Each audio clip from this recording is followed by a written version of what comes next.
Hey, this is Fred from North 40 Fly Shop, tying up a simple little tongue jig Sculpin fly.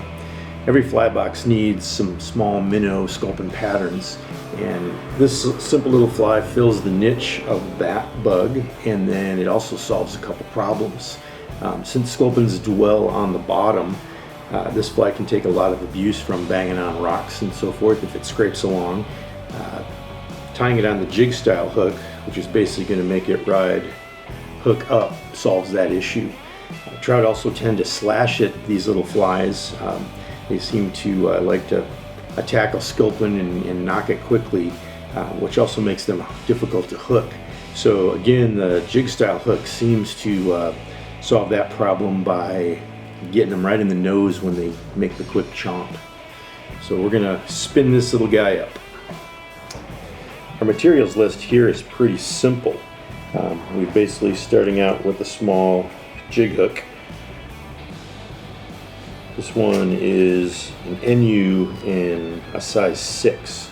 There are certainly some other options that you can use. We're running a 1/8 inch nickel, black nickel tungsten bead on it. This fly can be tied either just with the bead straight on the hook, or you can also balance it. If you want to balance it, then you're going to be running your bead onto a little sequin pin and tying it forward and finishing the fly with that system. This one is an example tied with the balanced style. But I'm just going to run this one straight up. If I'm casting and retrieving, I generally don't go with the balanced. I like that bead to be right on the hook. Makes the fly a little easier to lift and cast from the water. For the tail and the collar, we're just using some tan grizzly, and then the body is some ice dub. We'll start out with the tail.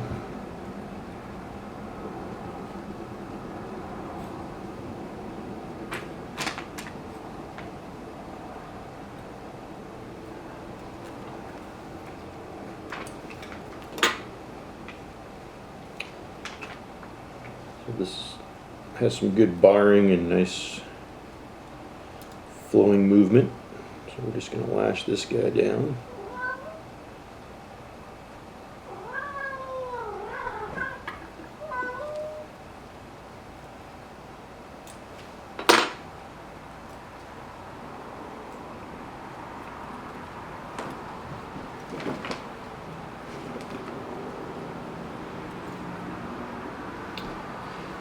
And then for the ice dub, you can just twist this right onto your thread, or you can do a dubbing loop.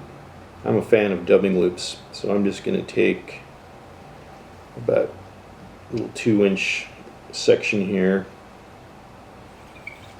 form a quick dubbing loop.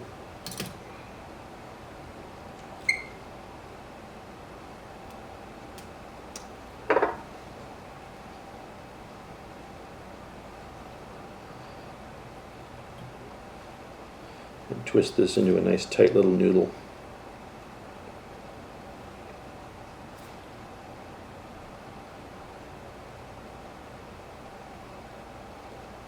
One thing about dubbing loops is you know that that material is well captured. Then we're just going to palmer this forward.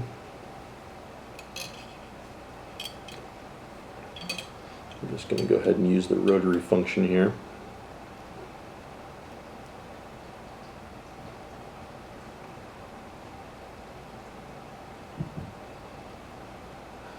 Take that right up to the bead.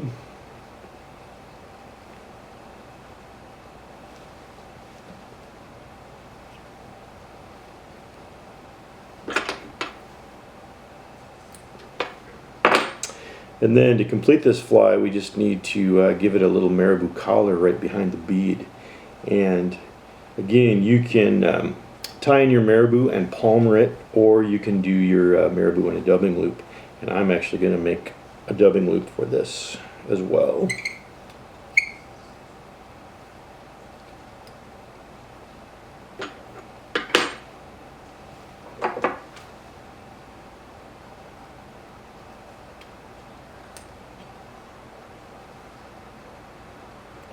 I'm just going to slide that in right next to the stem, and then just take my scissors and just carefully trim the stem away.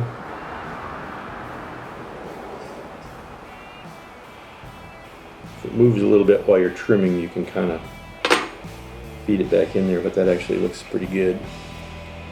Go ahead and give this a spin.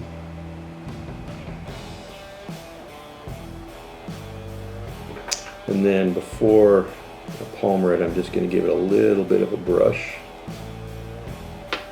Tease those fibers out.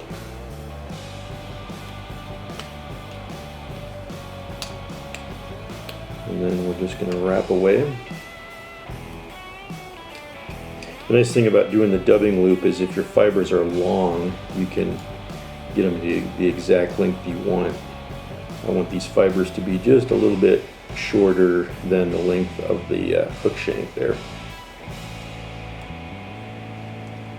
Tie that off. And that's pretty much it.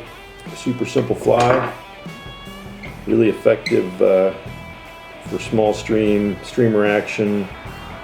I love swinging this fly on the Missouri River in the wintertime on a little two-handed rod. You can certainly do it in a whole variety of colors. Tung jig sculpin. Thanks for watching. If you have any questions or if you'd like to get your hands on the materials to tie this fly, you can reach us at north40flyshop.com.